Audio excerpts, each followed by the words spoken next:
Hey, Monique. Well, hi, Mariah. How are you? I'm doing really well. Oh, my gosh. We had a little break there in podcasting. And so thanks to our listeners for enjoying some replays of our favorite episodes. Yes. It was a nice hiatus. Honestly, I needed to enjoy some summer. Yes. And it makes it even more sweet to be back in the recording studio. Agreed.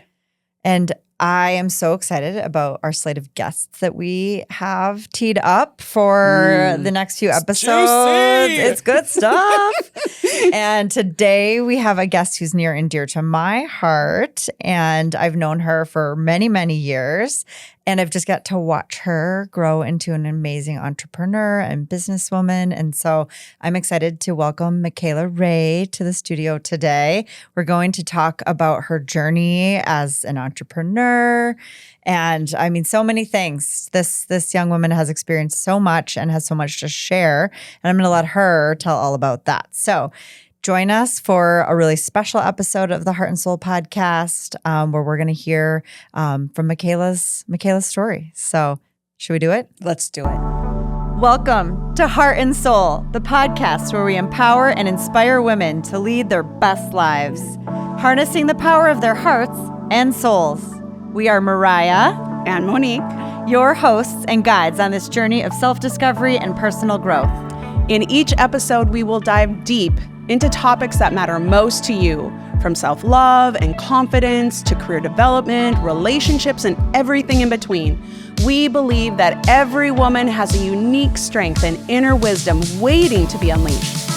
Join us as we cover insightful heart and soul-centered topics and interview incredible women who've overcome challenges, chased their dreams, and found their true purpose. Through all of this, you will discover practical tips, strategies, and real-life stories to help you navigate life's twists and turns. For whatever season of life you're in, this podcast is your safe space to explore, learn, grow, and possibly even laugh and cry with us. So grab your headphones, maybe your favorite drink, and we'll embark on this transformative journey together. With heart, I'm Mariah. And with soul, I'm Monique.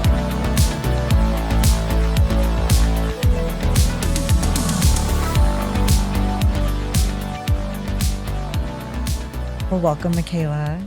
It's so nice to have you. It's so nice to be here. To think about, I don't know, 10 plus years, 12 years ago. Yeah.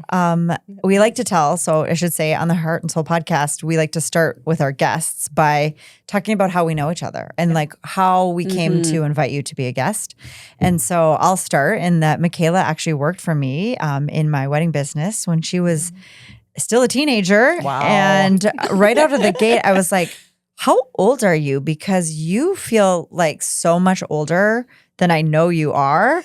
And she just had this like grace and confidence and can-do attitude from day one and was just amazing. And was part of many of the lore stories from that era of my company, doing weddings on islands. Wow. Mean, the girl, she handled a lot of stuff with grace. And so I have nothing but just like the utmost respect and gratitude for the days that she gave me at work. And now I've gotten to watch her grow and thrive into just being a badass business boss. So it's thank you. a pleasure to have you here today. That's so sweet. You're almost like, it's almost like you're the mom.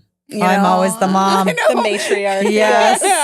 Yeah, you just like watched her grow into a full-fledged woman. I know. And she has her own babies now. Wow. So Well, I have known you all of 3 months? Max, maybe? I mean, I've max. been girl creeping probably before that. Like, who is this girl? Before that. Yeah, but same. we met, right? Like at an event that you put on for the YWCA. I didn't know that you two didn't know each other before that. And because we you just should know. A lot of people had told me, Yeah. you know Monique, right? And I had to be like, no. So now, thank goodness that's in the past. right, exactly. Now we know each other. But it was interesting because like you and I talked and it was like, and then you came in and you're like, we need her on the podcast. I'm like, I was just thinking the same exact thing. She's amazing. So it was just like fast friends, which is like my favorite kind. I love all people, but you're just you're in our little girl gang. Oh. Kindred spirits recognize Yes, each other. exactly. Yeah, they do. Yeah. So I'm really excited to hear actually your story and learn more about you because I haven't known you as long and I don't have the motherly history that Mariah has. So, well, and to be honest, it's been quite a while since I, saw you on the daily, and I know you've been through a lot. And cry on this podcast? I don't. I don't Uh-huh. even know like a sliver of everything. I've only just been an observer from afar, but knowing that you have lived many, many lives since then, and so wherever you want to start in your story and your journey to share, we are all about just telling women's stories here. Sure. And so that's a great place to say, Michaela, please introduce yourself and let's get into it. Sure. I'm Michaela, as I feel like that's been said, right? Yeah. So what I do, I'm a photographer. And when I first started photographing, the first thing I noticed was how people responded and how their bodies responded to that process. So I say that I'm an embodiment-focused photographer or a somatic-informed photographer, which means that I create a safe space for perception. So there's a lot of things that go into that, including a lot of pre-work. I don't work with people that don't come to me exactly for that, right? Like I want you to know that this is a space where we're going to work on creating that safety around perception, and we're going to have a phone call. We're going to do a questionnaire that, you're going to get journaling prompts and work through that ahead of time, so that you know where you're at with perception. I can only create so much safety, right? You have to know how much safety you have in your own body and not to push yourself into scenarios or put yourself in a space of perception that you're actually not comfortable with. And you're, especially with women, I first started shooting, like family sessions, and then I started shooting Boudoir. And that's where I really started to see it, was how many women were going into this experience thinking it was going to be this incredibly empowering thing, whether that had been told to them or they just thought that this was the thing they were going to try. And not that it wasn't for a lot of them, but for a lot, I saw this re-traumatization of different ways of perceiving yourselves and the things that you were wearing or the way that you were moving your body that were not focused on your experience. They were focused on someone else's experience of you and consumption of you and your body and your persona. Oh my goodness, yes. And so to sum it all up, that really shifted something. And every shoot I did, I would pay attention to that and be like, okay, that we can't do that. Like I can't be a part of making someone feel that way. And so what do we do? How do I change this process? And how do I build a process that builds safety? So because to be photographed is so vulnerable. Oh my it's God. such a It is. vulnerable to be in the process of it and then to have the evidence of it afterwards, right? That you need to look back on. And as women, we are so trained to be self-critical of those photos. Yeah. And so the work has to start in the session. And like you said, way before the session. Right. That like what we're going to create together and what that's going to live on to be. Right. And especially for So- people like femme folks and people in bodies that aren't necessarily recognized as like the beauty standard, right? Right. Perception is not safe and has like been proven to not be safe. And a lot of people have experiences around that. Do you find that people in going through this photography experience with you, I mean, it's a form of therapy in itself? Yeah, I'm hesitant with that word, Sure. right? Just because I have a disclaimer for people, Of when course, they sign up, like I'm not a therapist, but I do have my own lived experience and the lived experience of every single person that's come to share an experience with me. And this collective wisdom that we have all created together is what, it is. And you offer yourself therapeutic experiences every day, right? When you put yourself in a scenario and you do the work to take care of yourself, as you're just doing it in the photography sphere. It's really a form of self-care, right? Like doing the prep work is caring for yourself before doing something really hard, right? It's the training. Right, right. And one of the things we talk about is like all care is good care. So like if this session isn't the session where you go all the way with it, that's okay, right? Like and if you felt dissatisfied with the amount of space you created for yourself, that's okay. It's one step on the journey.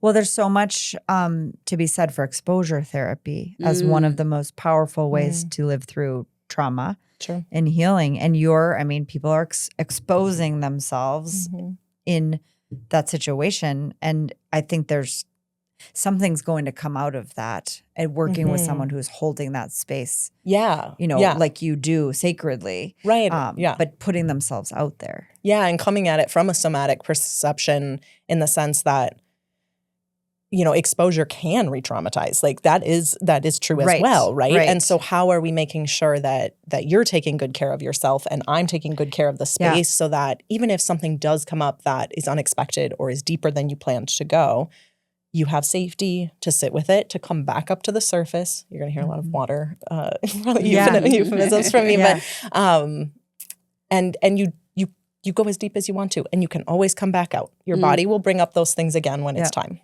Okay, so this is what you do, and I know you do other things too. We'll talk about those. How did you get here?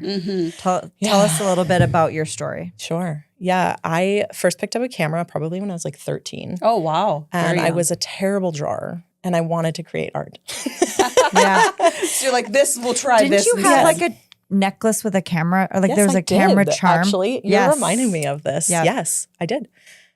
Interesting how much I like attached to that identity at that time, and how much like my work has like expanded from that medium. But I grew up in a really fundamentalist, high control religion atmosphere, with a lot of lack of safety for stepping out of line, for disagreement, for exploration. And a lot of that included body stuff. Like you and your body are not to be trusted, particularly as a woman, right? Okay. Yeah. So I know intimately what it means to feel unsafe in your body inherently, and then also specifically as a woman. Yeah, just like systematically to be like, like, I don't know, socialized in that way. Like, yeah. And that's a longer story, of course, and a lot of people have very different experiences with that. But it definitely informed a lot of my exploration in terms of like, well, what does it mean to be safe in my body? And I had to, in order to like take the next step creatively, like in order to even shoot Boudoir, I had to overcome a lot of beliefs that were not my beliefs, right? Right. And I think that's something that's become a theme for me in my work, in my life. It's like, if you want to take the next step, there's always going to be beliefs that you have to unearth. Right? Yes. And limiting beliefs, they're always there. Yeah, especially in entrepreneurship. Breaking through to the next level. Do you want to just constantly be unearthing things? Entrepreneurism's for you, right? Yeah. You can't hide from yourself. It's a deep hole. And you're limited by your own stuff, right? Yes. Like that's one of the biggest limits. So I think that. So you started when you were 13. And you just always had a desire to photograph people or to create art? That's such a good question, Monique. I love that. I think both. Oh. Yeah. It's interesting that you say that, because I love to photograph people. I think sometimes people see my underwater work with like Superior and they think, oh, like you just stunning. love to make art. Yeah. And that it's so twofold. I love humans. I love humans, and I love like the preciousness of human life and like the fleetingness of it. And like that was what drew me to photography really in the first place, was like seeing National Geographic photographs of people and like historical photographs, and like how powerful that was, and how we don't remember history accurately, and we don't tell powerful stories, and we don't have the capacity sometimes for empathy until we see it. Yeah. Right? So true. And it was true then. It's Out of true sight, now. out It of will mind. be true in the future. Yep. And photography is one of the most powerful mediums of communicating emotion and documenting history. So true. And so that really actually, like the desire to create art and the desire to be a documentary photographer and like tell stories that made people feel something and changed how they thought about the world. Those were like equal, I would say. Okay. And I think they're both, right? Yeah. Like, to be able to tell a story that way is art. Yeah. It is art. Absolutely. Yeah. So Super. It's That's a almost great question. Yeah. Well, it's almost like you're capturing a moment in time, yes, but like you're documenting somebody's or observing someone's life in a way. You know, like I was just thinking, we were talking about that monk that set themselves on fire in Vietnam to protest the Vietnam War, right? Like that's forever burned in my mind and that person's long gone, obviously. But like it just solidifies like just so many things. Right. Yeah. So you can so many capture questions, right? It makes you ask questions like, why would someone care this much? Right. Why would someone take a stand like this? Why would they sacrifice that much? And it causes you to question, which is so valuable. Right. And transformative. Absolutely. And we need to be doing more questioning. Oh, Yeah, not Like, being more curiosity. Karens. We don't need more answers. We need more freaking questions. We need to be questioning everything because unless you are, the next thing you know, all of the things that you thought to be true can be gone Right. in a heartbeat. Yeah. Right. And curiosity leads creativity. It leads yes. connection. It leads empathy. It brings us like across great divides, just a drop of curiosity. So, And you're one of the more curious people I've ever known. I remember, and what you had said too about your love of people is what made you so great in the events industry. Is like you genuinely cared about people. Every client that you had, no matter how young you were, they would never have known. And your care for them, I mean, you understood fundamentally, just like you do whatever it takes. And like you just have that like deep care for people. And that came through there. And then the curiosity, like there's nothing that you're not interested in figuring out. You know what? You taught me about Canva. Oh, It gosh, I was- live there now. It was like Michaela about always that. was like up on the latest Early app adopter. or or like the thing, the tool. And she was like, there's this new thing, Canva. And I was like, what's Canva? And now I'm like, Revelation. How did I live without Canva? like couldn't live without it. It's Literally changed cannot. the world. No kidding. So you have that curiosity, like always like, oh, I'm interested in like learning this new thing, or I could try this. I mean, you're a natural entrepreneur. Like that was clearly a path you were going to take. Yeah. I feel like that's a good segue to get to the present, maybe. Yeah. There's a lot there, right? As Right. you said. And like that curiosity part and like maybe it was there, right? Like the fundamentals were there and like why didn't this happen sooner? Like I've always felt like I was behind, right? Oh, funny. We all do though, by the way. Yeah. Yeah, that's the big And life secret. is like right here, right now. Right. So, now at my big age, now I know that. At your Your big age. big age. Yes. Okay, let's not even go there, please. Girl. But it's something, right? Like it's Yeah. something that takes a while to learn. And like, in a brief summary, right? I Yep. think I left NSC Yeah. because I was pregnant. I was starting my photography Yeah. business. You had just gotten married. Yep. Yep. And, Yep. and very quickly were pregnant. Yep. Yep. And then was starting my photography business, was Yep. kind of like trying to figure out what the next thing was, where I was going to go. And, long story short, those were some very, very hard years. I had a lot of severe medical complications. Oh, I'm sorry to hear that. I had kidney failure and a C-section, and then my daughter had a lot of health problems. Oh my God. She ended up having continuing pretty serious kidney issues. And through all of that, I had an abusive ex-husband. Oh And, That nobody just breaks thinks my it's going to heart. be them. No. no, they don't. And you always think you're stronger than it. Yep. And that you would know. Yes. Yeah. And that Yep. would happen to someone else. and Absolutely. Not you. Right. Yeah. And it's one of those things that like I look back now and I have like so much compassion. And I don't know that I want to cry on the podcast today. Yeah. But It's at the okay if same you do. time, but at the same time, you can only go as fast as you can go, right? Yeah. Out of So a true. situation. Yes. It takes what it takes. Towards what you want. And it takes what it takes. Yeah. That's a really It good takes way a to lot say of that. planning. It takes a lot of Processing. of your emotions, of a lot of awareness dropping in and being like, this is just not going to work. How the fuck do I get out of this? And it Yes. takes you a while to even get to that point. Right. And sourcing enough support. Yes. It's key right there. I started seeing a somatic therapist when I had my second child, Yeah. which was a very unexpected. And also very quickly after the first one. Yeah, like quickly? truly, right? Like I had just healed my body, Right. Oh, wow. and had done all of the things to not, and this lovely little human being was so meant to be here. Coming. I'm coming. And Make way. Yes, 100% was destined to be here because all the steps had been taken. Yes. I have two of those. layers of steps. Two had birth been control taken. children. No, he got here. And it's so his beautiful personality. Aw. He is just like, he's here. He is a ray of sunshine. And all of that to say, I really realized like, I am not okay. Like Yeah. I'm really in a very bad place and I want to live and I want to like live life. So what am I going to do? Right. And I had that epiphany in the middle of like postpartum with my last child. So I'd started therapy, but at this time when I had my second, I realized like I need something more. This is not doing what it needs to do for me. And I found a somatic therapist out of Canada who I still see to this day, Wow. and literally today actually had an appointment and told her, hey, there is no way I would be doing what I am doing today if I had not found you and Oh my worked with you. goodness. And like the impact, I want her to know, right? Like Yep. the impact that you have Yes. is letting me do what I'm going to do. Oh. I get to give this talk in a couple months, right? Yes. Called Overcoming Personal Hardship, Imposter Syndrome, and the Obstacles That Keep You from Your Most Beautiful, Powerful, and World-Changing Work. And it feels like this enormous like culmination Yeah.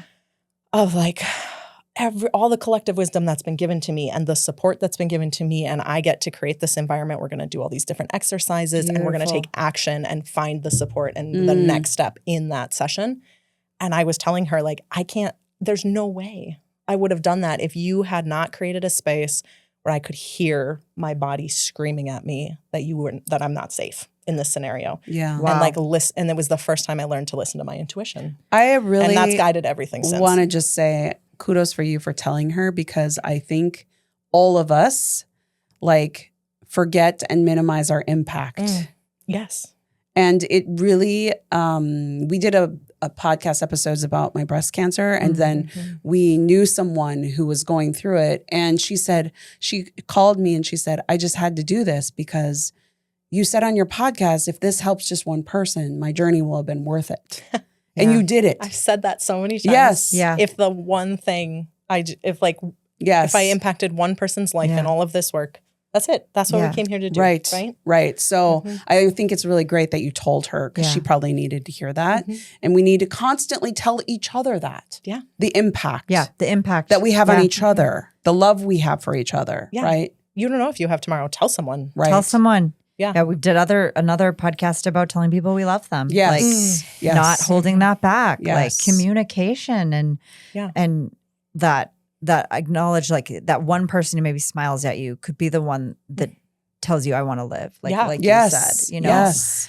And I think back, and it's eerie to me that I was there on your wedding day, right? And I think about this like strong young woman, and I go, you know, like you said, you didn't listen to your intuition until now. And I think from your upbringing, you'd been programmed that you couldn't listen to that, right? Right. Yeah. And that had been programmed out of you, and that you had to go through all of that, knowing I'm watching you thinking, this woman is so amazing at 17. Like she has the world like available to her. And yet, unfortunately, just had to build a lot of depth first. right. The hero's journey. This exactly. Right. It totally is, Literally. right? Yes. It totally is. All of us are doing it. And now to see you on the other side of that, and you have been for a while, but to see how you're taking what you went through, and rather than saying, I'm a victim, woe is me, you're saying, how can I use this to help others? How can I share my story, create space, literally physical space, we'll talk about that too, Sure. For other women or really anyone in your presence to be able to conquer their own battles and to overcome, like you said, the name of your talk. Yeah. I It's think of it incredible. as like this burning away, like you used that expression earlier, but this like, oh my gosh, why did it have to take that long and that much, right? But there was a lot that I started with that I didn't need anymore. And it like was excruciating, right? To like drill down and get out of this stuff and like let it burn away, get underneath it and go, ugh, I don't need this anymore. Shed and that. like, oof, not a beautiful or like flowy process per se. Yeah, It's spiritual not- awakenings yeah, are real messy. clunky. Yeah, everybody Yeah. thinks they're just like, I think I posted this on my stories today. Somebody's sitting on a mountain, like meditating. Spiritual This is a awakening. spiritual awakening, and it's really like fucking chaos. Yeah. You're Yeah. like dying Dumpster inside fire. out. Yeah. Dumpster Yeah. fire. Yes. Yeah. Yeah, 100%. 100% do not wish to ever, like, I'll be here now, I think. Yeah. I'm not going back. I prefer for, the present. for nothing Yeah. and no amount of money. Yeah. Yeah. Yeah. Yeah. Wow. We'll talk about the space you've created, Yeah. because I think that is the next extension of Yeah. the work that you've been doing. Yeah. So in the midst of actually all of that intensity, I was living in Spirit Valley here in Duluth, and I fell in love with that neighborhood. Yeah. There's trails. It's like this community. Like people are living in a more neighborhood sense than I felt in other spaces. And like in a technical sense, the city of Duluth looks at it as this last walkable neighborhood where you could really find like everything you need to find in Duluth. And so anyway, not that I recognized that at the time, but like really just fell in love with this neighborhood and had this vision. This was probably like 10 years ago. Oh, really? Yeah. Of like there's this little thing in the back of my head, like I really want to create a space that brings the community together, that like makes it easier to do the things we're trying to do and like the good work we're trying to do. Yeah. Like how do we make it easier?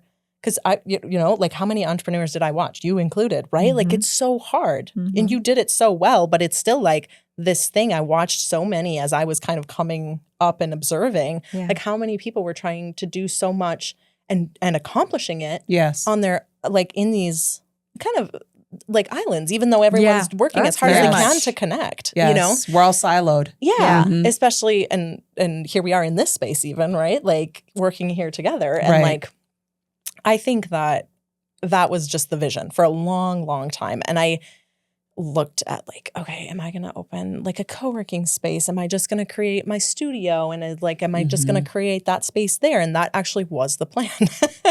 And I was like looking at all these different leases back last year and I was like getting ready to leave my full-time job and I was like, okay, what's happening? Why is every lease falling through? There is a closed door every time I turn around and I am not a like I source a lot of solutions so that I have lots of options and all of them are falling through.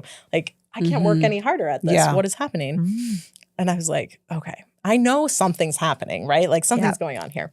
And then noticed this building that I had always kind of just driven past, knew that a friend of a friend had a business in there and they had moved. And I said, can you get me this person's info?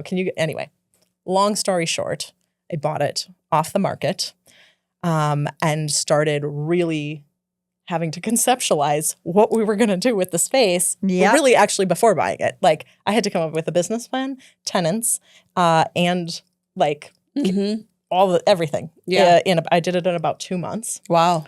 Also don't recommend. Don't recommend. That's a little bit stressful. That sounds like a perfect time frame. Right. I learned from the best. Right. Yeah, I was just going to say, and actually that's true. And I want to acknowledge that as we're talking about cheering people on. Yeah, 100%. If you want to do it, you might be stressed and it might be a lot of work, but do you want to do it? If it's meant to be, it'll just happen and it will be easy. And it's okay to say, no, that's not for me right now. Yeah. But this was. So I had to just make it happen. And so what this space is a collaborative. And so we work in a collective sense. And so I keep telling people, think of it like Fitgers here in Duluth. It's one building that houses multiple small businesses. That has been a harder concept to get out into the world than I expected it to be. But it's just separate spaces and everybody's operating their businesses under one roof in separate spaces. And we have a weekly meeting and I sit there and I have office hours and I sit and we problem solve collectively. Beautiful. And I have like gotten so much lift from the people that are in my building. And we've had this conversation where we're all like, we've gone so much farther in the 10 months that we've been in this space than we would have, like, because we planned events together, because, you know, I was really stuck and I would have sat and spiraled on this question. Yeah. But someone said, no, Right. you don't need to. That's like not even relevant. Why aren't you just taking this step? Yeah. This reminds us of why we started masterminds. 100%. Because it's lonely at the top. You don't have peers. Right. And female entrepreneurs kind of struggle with just, I got this all by myself. I can handle it. Yeah. I've got enough tools. But when you put women in a group together, man, they want to help each other and they want to see each other thrive and they want it to be each other's cheerleaders. I mean, and to clear the obstacles. I mean, there's so many roles that we're able to play in each other's lives when we are in collective gathering, and you do so easily get siloed within your own family, within your own issues, your own house, all of that. And so creating that to come together for yourself was brilliant. And a good business strategy to share the weight of owning a property. Like, you got to get tenants. Like, that's important. So then be intentional about who those tenants are. And now you have something even more powerful. And I'm creating something that I believe in, which gives me a lot more motivation. I've had people say, well, just get whatever in there. You know, there used to be an insurance agency in there, and it's tempting. Yeah. It's like, okay, yeah, this is a lot of work. Is it worth it? 100%. And I will go down fighting for that. That's been my entire strategy with my own building. It's like, no, I want to create an entire energy that feeds all that are here. So I'm not just going to take a tenant in that doesn't promote that or live into that. And that's sort of been a minimum criteria. Yeah. And then you actually, just like you said, you create more out of it being there together. It's exactly how it goes. And we live in a world where it is really hard to be an entrepreneur and to like compete and I think, you know, I want to go back to this kind of because you were just talking about masterminds and like this space. And it goes back to creating that safe space again. Yeah. Like you guys have created that safe space because one of the silos is competition and fear. Yeah. And fear is always what keeps humans from each other for whatever reasons. Yes. 100%. And facilitating and creating a space like that and showing up to those spaces is how we all do collective work. And putting your skin in the game by whether it's paying rent or paying mastermind fee or whatever it is, like you have that skin in the game, then you show up and you actually get the value out. And an entrepreneur is only limited by their own scarcity. Yeah. And like you said, in this, you know, in this world where it's hard to be an entrepreneur, I always think about it as like, it's only as hard as I choose to make it on myself. It's so true. Because I'm the one that gets in the way of whatever I'm looking for it to become. We're the bottlenecks. Yeah. And sometimes that's okay. Because, you know, you can't do everything at once. You can't. No. And that is that's my hero's journey and any entrepreneur's hero journey, right? Is like, but it's listening to the intuition and the pings from the universe about where to focus, what's next. And I love hearing that you are tapping into that and you've realized like the power of that. Because I think I've done that for so long, but I didn't have words to explain it. Right. Yeah. But I believed it. Like stuff was just showing up, right? Like closed doors were just different doors were meant to be opened. Yeah. And that is such a powerful lesson. Yes. And it's the one that when you really finally believe it and embody it and get better at unlocking the right doors faster, sky's the limit. Yes. It really is. And like you only limit yourself there because being an entrepreneur, as hard as it is, would never give it up. It's still so much better to control your own fate than it is to chance it with someone else. So, and I think that's something really interesting. And I'm actually going to talk about this in this talk is that like you have to know, and the practice is knowing yourself because you don't know your own scarcity. You don't know your own tolerance. You don't know, and you really can only operate in that. You can push on it, like do push on it, right? Because like you're probably not going to get to the next step if you don't push a little. Right. But I do think that knowing your own tolerance, like even like buying this building, I don't have a tolerance for business debt that isn't connected to an asset right now. That's just not physically and also mentally, emotionally. That's just not something I wanted to take on right now.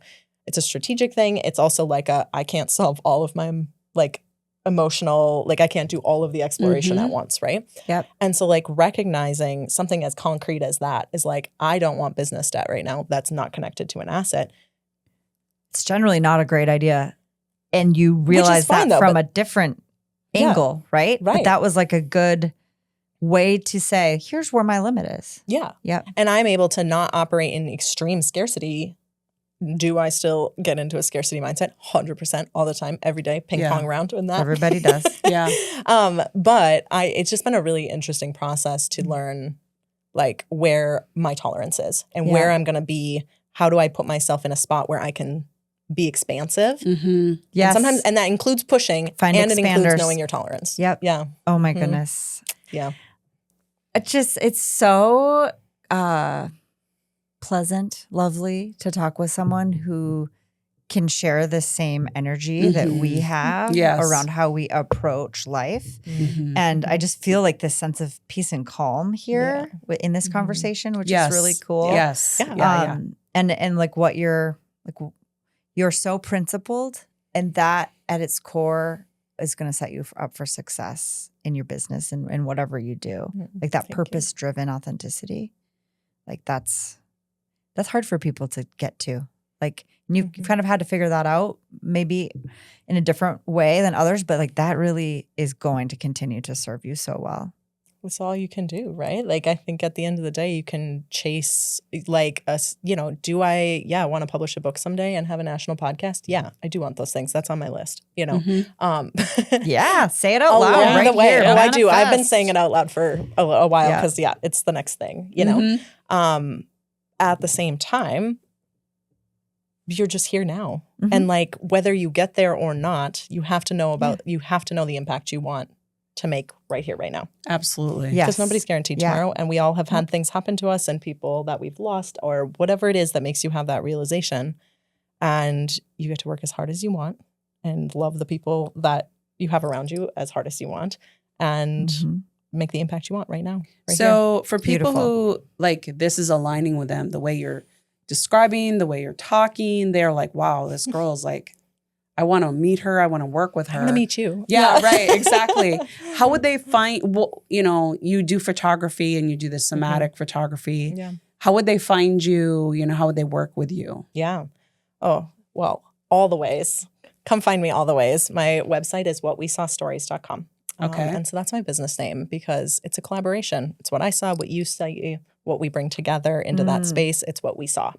So whatwesawstories.com. From there, you can look at my photography work. You can get in contact with me for speaking or for working together. You can find my Substack and all of my writing there. You're on Substack. Yeah. That's like I the hottest place to be. I feel like a late adopter on that one, but anyway, we're here now. Yeah. We haven't even adopted. We're not there yet. Yeah. Yeah. So there's 2 articles on there. Cool. We go into a deep dive into the dark days that brought me to here. And so that's a great place. Instagram is where I share a lot of my photography work, my work with like Superior and the water. Yeah, but you have to tell us a little bit about that. Oh, yeah. because- And the jumping in the water. All right. Yeah. This is kind of a Tell pivotal this. part This of the is story. necessary. Yeah. Yeah. So that same love of like photographing people, I started when my daughter, so between my son and my daughter, right? I was in this state where I was like not good. And I was realizing it. One summer I just started, like being in the lake more than I normally had been. And I'd always loved being in Lake Superior. But then that year I like couldn't stop. And I was like kept going and it got colder and it got colder and I kept jumping in. And I finally I think that year skipped January, February, March maybe. And then the next year I did a little more. And then now it's been it'll be 4 years this coming winter that I have not missed a month jumping in Lake Superior. Impressive. And I'm starting to get maybe I don't need that anymore. Maybe I need warmth and rest, but which is good. That's But that's okay. where Then you're on the other mental side of illness that. is no. Right. But at the same time, it's this actually beautiful practice. And I run these embodiment journaling circles, whether the weather's bad, it's at my studio. But when it's nice, we go to the lake and we sit next to the lake and we go through a shortened version of the prompts you'd go through if you come to me for an embodiment session. And you can sign up for those on my Instagram or on my website. But we explore that connection to the water. And I just had someone who put words to it, like you were saying, sometimes we've gone through it, but we don't have the words. Yes. And this person said to me, I first started because my nervous system felt like it was on fire and the lake literally cooled me down. And I was like, I got few chills yeah. because I get that. I feel that so deeply.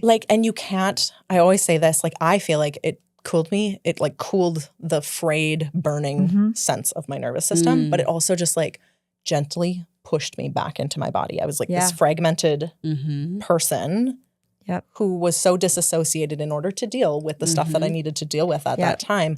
And the lake gently pushed me back into my body. You can't do anything but breathe and be present in Lake Superior, right? Yeah. Everyone that lives here knows it's really, really freaking cold. Another thing too. Yeah, it is. Another thing too that it's really helped me with is I am in menopause and it's helped with hot flashes. So body temperature regulation for me, jumping in the Lake Superior at least once a week has been huge. Yeah. I mean, there's believe just that, so many 100%. benefits and talking about body image and all that.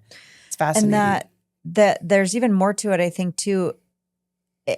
There's just something about the lake that is a spiritual body. Oh my It God, is. it's so It has spiritual. It's not raw- cold plunging. This isn't just No, jumping exactly. into a tub of No, ice you're right. water. No, It's there's different. more to it. It's healing. And how even if you're just sitting next to it, even if Yes. you're just seeing it, Yes. let alone getting in it. Mm-hmm. It's like not even about being cold. It's just about being in those waters. Yes. And it's not the same in a different lake. That's I what agree I'm like. 100%. It's not. I'm like, I'm figured this out because I've jumped in oceans and in different lakes, but like, it's not the same. No, it's There's not. something. It's why I have a tattoo like Superior on my ankle I because was so like looking at that it as we're is. talking. She's special. It's true. It's Yeah. so true. And I think that's what led to this creating of these meditative videos that I make and photographing and creating this fine art from Lake Superior was I was like, whenever I photograph people, I want people to know exactly, like I want them to feel that photo and know that person and feel the emotion and the experience that they're having. And so I wanted to turn that lens on Lake Superior and say, what does it actually look and feel like to be this close and in like submersed beneath the surface with Lake Superior? I love those photographs of the lake. Thank you. They're so beautiful. Thank And they you. are fine art. It is a deep love. Like they come from a place of like such deep gratitude and love and like, hey, let me show you this because this literally saved me. And I have so much gratitude. Like if I can show people what that feels like and I think people always go, do you scuba dive? No. Maybe someday. Yeah. I would like to. But that's not what I'm photographing. Like near the surface is where all the light and the oxygen and like there's so many metaphors. And of course I talk about that in the meditation videos, right? But there's just so much wisdom there. It's I could talk about that for a long time. Oh my God. I'm going to cut myself off. Just listen to you. Yeah. This is why somebody should hire you to come and speak about, you're just such a motivational speaker. You want people, you inspire people, Yeah. We all have the same experiences. And like if the wisdom that so many, and like the support that so many people have given me and like the lake has given me, like I just sit here and I'm just a collector and an observer and a documenter of like all of the very beautiful, wonderful things amidst all of the hardship that is life. It's always going to be there. Wow. Yeah.